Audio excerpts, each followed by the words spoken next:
Bagaimana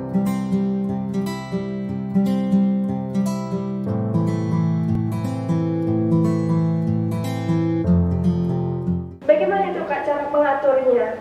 Rias itu kan dari pagi ya, kadang mungkin sampai siang, sampai sore, tergantung jamnya, tergantung berapa lama dan lain-lain gitu ya. Nah itu bagaimana cara mengaturnya? Menjadi seorang istri, seorang ibu berkarir? Betul, itu mungkin pertanyaan yang sulit ya, dan sesulit bagaimana kita melakukan itu gitu. Kebetulan karena suami aku juga bekerja dan kerjaannya juga kadang di luar batas normal ya. Kalau lembur memang ya, seorang dokter itu kadang dituntut untuk jaga, untuk praktek dari pagi sampai malam. Di sini kebetulan aku nggak ada pendukung apapun, orang tua nggak ada, saudara nggak ada. Otomatis anak ini adalah prioritas utama karena nggak ada siapapun yang bisa minta tolong. Mungkin tetangga terdekat itu adalah saudara, gitu ya. Akhirnya saya minta izin ke suami. Ya udah diatur aja waktunya. Jadi aku ngambil job-job yang sekiranya aku bisa handle waktu itu. Jadi cuma weekend di mana suami bisa nungguin, aku bisa kerja. Selain weekend itu aku nggak bisa, dan aku nggak terima. Kecuali pagi banget wisuda ya. Wisuda jam 2 pagi mungkin sampai jam 5 udah selesai. Masih ngikutin lah ya, suami sebelum berangkat kantor itu masih bisa. Terus kebetulan waktu itu memang S2 juga belum selesai. Jadi masih berjalan juga kuliahnya gitu. Masih ada hal-hal yang menyangkut kuliah gitu. Terus akhirnya berjalannya waktu kan anak semakin besar ya. Sekolah masuk SD, kelas 4, ini anakku kebetulan mandiri banget. Sudah bisa ditinggal, sudah bisa, udah bunda nggak apa-apa kalau misalnya mau kerja, aku ditinggal nggak apa-apa, udah bisa jaga rumah gitu. Tapi ya otomatis aku juga kebablasan kan, udah mentang-mentang anak udah bisa masak sendiri, udah bisa paling bisa goreng gitu ya, bisa bikin mie goreng sendiri, bisa bikin telur ceplok apa gitu. Oh iya, jadi intinya kita harus bisa mencari celah di mana kita bekerja. Gak usah semua pekerjaan itu diambil, jadi yang sebisanya dan senyamannya aja. Jadi untuk make up ini aku ambil job weekend sebelum suami berangkat kerja. Kalau sekarang udah bisa mengerjakan make up sampai setelah suami bekerja juga bisa karena anak sudah bisa ditinggal. Sudah besar ya. Sudah besar, betul. Terus kebetulan belum dikaruniai juga, jadi anak masih 1. Semoga terbaik. Amin. Jadi masih happy lah ya, masih bisa lah. Namanya juga passion ya, jadi semangat. Dan kebetulan aku bisnis juga nggak cuma make up, jadi ada hantaran. Juga kita produksi cookies kesehatan. Bagaimana tuh Kak? Cookies kesehatan. Ini udah mulai lapar. Karena memang pada dasarnya kan aku lulusan teknologi pangan dan S2-nya juga gizi. Jadi aku nggak mau ilmuku terbuang sia-sia. Nah, gitu. Jadi istilahnya eksis juga, ilmunya bermanfaat untuk orang lain. Aku beserta beberapa teman yang sama jurusan, kita membuat penelitian waktu itu. Jadi karena kita bekerja sama dengan Iptekes, jadi kita keterima penelitian besar waktu itu se-Indonesia, hanya keterima beberapa peneliti saja termasuk UGM. Penelitian kita waktu itu membuat cookies tinggi protein untuk anak-anak dengan tujuan mencegah stunting. Jadi kita dikasih dana 250 juta untuk membuat produk itu. Nah, produknya udah jadi, penelitian selesai, kita melanjutkan. Sayang kan, teruskan betul. Jadi cookies itu harus bisa terjual, at least membantu ibu untuk mengatasi anak-anaknya yang kesulitan makan. Jadi itu yang kita kembangkan sekarang, yang masih tertatih-tatih, tapi setidaknya kita udah berusaha. Gitu. Mudah-mudahan rias dan cookiesnya semakin lancar, semakin banyak orderannya. Mudah-mudahan. Berarti pada akhirnya ketika berkarir sebagai MUA, ilmu yang ada pada pendidikan formal itu tidak ditinggalkan ya, tetap masih bisa diaplikasikan. Jadi bagaimana tuh Kak menurut Kak Ika pentingnya pendidikan formal? Kan Kak Ika udah bisa sampai S2 nih. Kadang S2 pokoknya aku harus kerja di kantor, aku harus jadi dosen gitu ya. Bagaimana mindset itu menjadi ya udah nggak apa-apa aku di MUA aja. Kadang kan MUA perspektifnya halah MUA tuh nggak usah sekolah, orang tuh pakai keahlian tuh juga bisa. Nah, bagaimana tuh perspektif aku juga juga bisa berpendidikan formal hingga S2, tapi aku juga masih bisa berkarir MUA, karena MUA itu juga nggak rendahan kok. MUA juga banyak orang-orang yang di belakang layar ternyata dia lulusan S1. Ya, jadi itu pribadi masing-masing ya. Dalam hidup itu mencapai gold standar yang diinginkan itu seperti apa? Ya. Kalau aku selama masih bisa bernafas, selama masih bisa berpikir, otak harus dipakai dan digunakan untuk bekerja. Selain beribadah kepada Allah, tapi kita juga berkarya.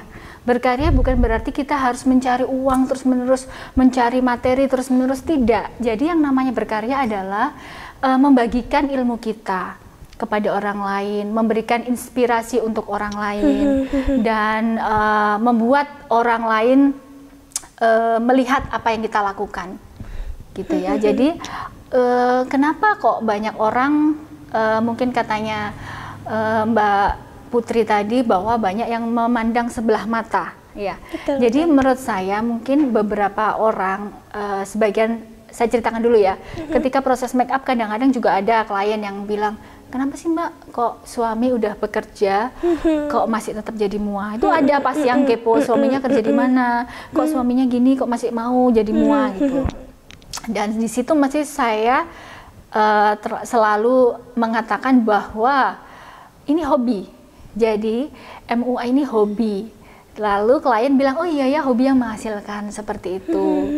Jadi kembali lagi kepada gold standar hidup kita mau dibawa kemana gitu. Jadi kalau gold standar aku adalah menjalani kehidupan yang baik bersama suami, menjalani kehidupan berumah tangga, bisa mendidik anak. Itu tujuan utama adalah mendidik anak, karena anak merupakan titipan dari Allah ya, yang harus kita jaga dan kita arahkan kemana. Betul, betul. Di sisi lain, saya juga tetap pengen berkarya dalam bentuk apapun, gitu. Jadi saya menganggap MUA itu sebagai hobi. Tujuan utama atau pekerjaan utama adalah sebagai seorang istri dan seorang ibu. Seperti itu. Jadi kalau ada yang memandang MUA sebelah mata, saya tinggal bilang itu adalah hobi dan bukan pekerjaan utama saya. Dan mungkin bagi MUA-MUA yang itu merupakan pekerjaan utamanya dia, juga nggak apa-apa, tunjukkan saja. Biarkan orang lain mencibir, yang penting hasilnya. Yang penting endpoint-nya seperti apa, gitu kan. Kalau misalnya kita usahakan ada namanya break even point. Nah, di sini untuk menjadi MUA, break even point-nya apa? Jeder. Misalnya ada teman gitu kemarin bisa mampu membeli rumah, bisa mampu membeli mobil dari hasil make up. Itu kan membuat orang lain lihat, wah ternyata MUA ini bukan pekerjaan yang mudah disepelekan. Karena dengan MUA aja bisa seperti itu, ya kan? Ada juga, saya nggak memandang rendah pekerjaan lain ya. Ada juga PNS yang sukses, bisa punya rumah, bisa gini. Tapi ada juga PNS yang biasa-biasa aja. Nah itu kembali ke gold standar kita menjalani kehidupan seperti apa. Kalau saya pribadi kepengen punya usaha memang yang bisa membantu orang lain. Jadi mungkin dengan saya menjadi seorang MUA bisa memberikan pekerjaan ke orang lain juga. Karena dalam MUA kan kita juga membutuhkan hijab stylist, membutuhkan tim dan lain-lain. At least saya membantu orang lain juga, gitu ya. Mungkin dari suami saya cukup. Tapi kalau dari suami kan saya nggak bisa membantu orang lain. Saya cuma untuk diri sendiri. Bisa pun memberi bukan memberikan pekerjaan gitu loh. Itu saya produksi cookies juga pengennya punya pabrik misalnya, bisa memberikan pekerjaan kepada orang lain. Jadi mungkin umur saya yang sekian mungkin sampai pada tahap saya pengen memberikan sesuatu ke orang, pengen mengkaryakan orang lain, pengen bermanfaat untuk banyak orang dan ingin mengapresiasi hidup saya, mengapresiasikan karya dan kemampuan saya, seperti itu. Subhanallah banget ya perjalanannya. Jadi nggak usah rendah diri, nggak usah rendah hati, fokus. Intinya fokus dan tetap ke line utama aja, mencapai gold standar Anda seperti apa. Gitu. Oke. Jadi gini, kalau misalkan ada orang nih udah yang dari SMA misalkan, aku ntar jadi perias aja deh, jadi MUA. Apalagi zaman sekarang di dunia perhiasan itu lagi up banget ya. Lagi booming banget gitu. Ketika misalkan ada anak SMA yang mau ke kuliah atau anak kuliah yang tiba-tiba, alah aku mau jadi hijab stylist aja deh, aku mau hair stylist atau aku mau MUA gitu. Yaudah deh yang pendidikan aku ditinggal aja, lagi lebih menjanjikan di MUA-nya. Karena memang zaman sekarang alhamdulillah MUA sedang naik daun gitu ya. Menurut Kak Ika sendiri, pendidikan formal pentingkah tidak? Walaupun dia punya passion untuk bekerja di bidang jasa gitu. Menurut saya penting ya. Sangat penting Karena sekali ya Kak ya. dalam hidup ya, yang namanya pendidikan itu tidak bisa kita tinggalkan. Karena pendidikan itu menyangkup melingkupi derajat martabat kita. Betul. Orang lain memandang kita itu juga dari pendidikan. Ya, saya nggak meremehkan. Oh, lulusan SD aja bisa kaya loh. Kan ada juga kan. Banyak banget. Nah itu, kalau saya, kenapa kok pendidikan ini utama? Karena pendidikan itu yang menentukan mindset kita. Beda loh, orang yang pendidikan dengan tidak berpendidikan itu menentukan langkah itu penting. Bisa menentukan langkah dan dari cara ngomong itu juga udah beda. Jadi menurut saya banyak apapun keinginanmu atau melenceng atau tidak itu tetap kembali ke pendidikan. Sebisa mungkin selesaikanlah pendidikanmu minimal S1 gitu ya. Untuk zaman sekarang ya, untuk zaman sekarang S1. Tapi tidak menutup kemungkinan misalnya untuk yang lulusan SMA misalnya kepengen fokus di MUA lalu mengambil jalur pendidikan make up kecantikan. Karena sekarang banyak juga jurusan pendidikan tata kecantikan atau tata kecantikan murni itu banyak di kampus-kampus sudah banyak yang membuka ya. Jadi nggak masalah mau pendidikan apapun itu, yang penting sesuai passion. It's okay. Yang penting jangan menyerah gitu loh. Betul. Karena memang menurut saya sendiri ya, yang namanya pendidikan formal itu juga membentuk attitude kita. Tidak hanya pendidikannya saja yang masuk ke kita, tapi attitude. Karena di dalam dunia jasa attitude itu juga sangat diperlukan gitu.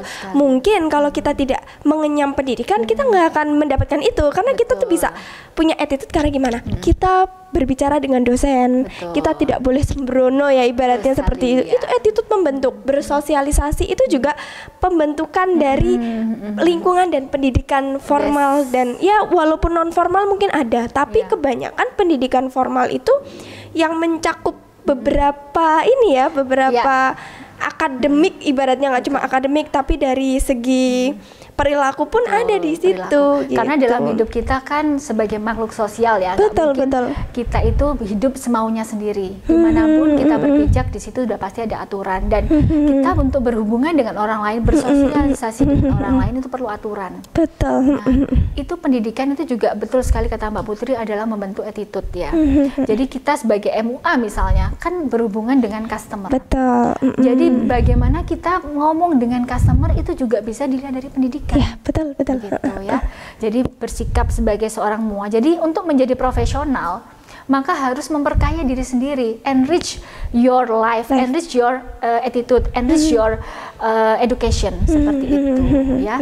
Jadi mau nggak mau seorang MUA, hairstylist atau hijab stylist atau apapun itu tetap dikembangkan naik ke derajat yang lebih tinggi. Ya, jadi kayak langit di atas itu kan katanya ada 7 masih ada langit lagi di atas langit. Betul. Bapak saya tuh pernah bilang, Ika, kamu itu harus ambil S2. Kenapa sih Pak? Aku males. Karena gini, kalau kamu ngambil S2, nanti pertemananmu itu di lantai 2. Kalau kamu S1, pertemananmu di lantai 1. Nah, jadi itu juga termasuk tujuan kenapa kok kita meningkatkan derajat kita untuk mencapai pendidikan lebih tinggi, karena kita mau berteman dengan yang di atas kita.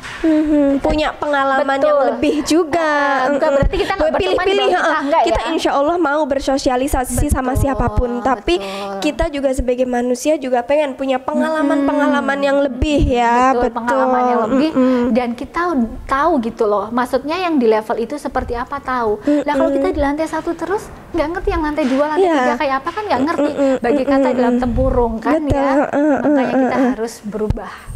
Apapun itu, misalnya hijab stylist memperkaya, misalnya mau take course sama hijab stylist yang terkemuka di Jakarta, bisa seperti itu. Jadi pendidikan nggak harus formal, ada juga pendidikan non formal dan semua itu bisa dilalui asal ada keinginan dan kemauan. Betul. Oke, terima kasih banyak Mbak Ika sudah mau sharing-sharing sama teman-teman. Mungkin masih ada waktu, Mbak Ika boleh berikan pesan dan kesannya untuk teman-teman semuanya. Pesan ya, oke.